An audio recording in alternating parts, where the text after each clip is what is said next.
Chers amis, pour réaliser ce gâteau de pommes de terre cher à Anna, l'impératrice, bien sûr, d'où son nom, le gâteau de pommes Anna, vous allez être confronté à un choix cornélien.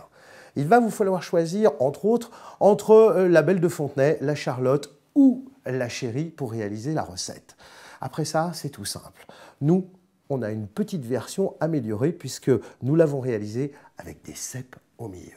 Pour réaliser le gâteau de pommes Anna, il vous faut 1 kg de pommes de terre Chérie, 125 g de beurre, 350 g de cèpes, un demi-bouquet de persil plat, une gousse d'ail, du sel, du poivre et c'est tout.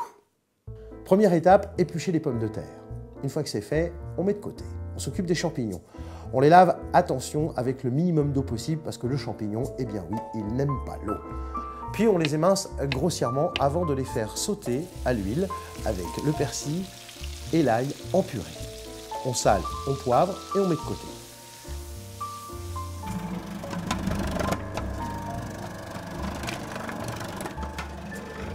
Cette fois-ci, tout est prêt. Il ne reste plus qu'à réaliser le montage du gâteau de pommes de terre. C'est assez simple. On prend le beurre et on chemise le fond et le bord du moule avec le beurre clarifié.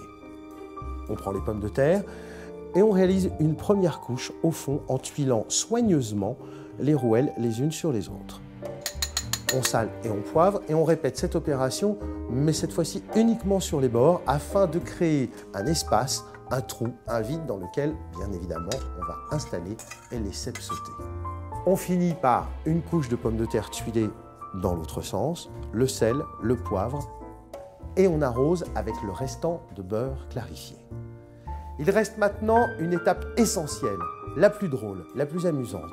Pour réaliser le gâteau de pommes Anna, il va falloir faire chanter le gâteau avant de le placer au four.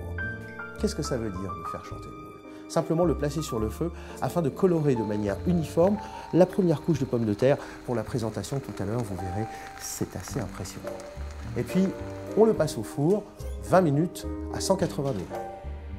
À la sortie du four, avant de démouler, il est préférable de placer une assiette et d'égoutter le gâteau afin d'en retirer l'excédent de beurre.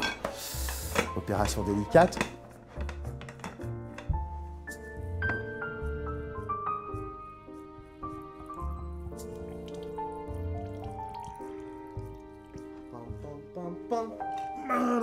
Voici le gâteau de pommes Anna.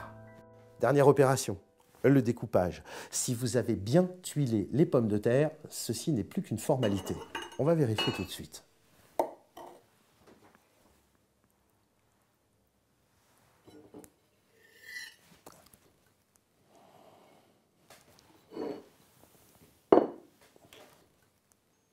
Et qu'est-ce qu'on dit ?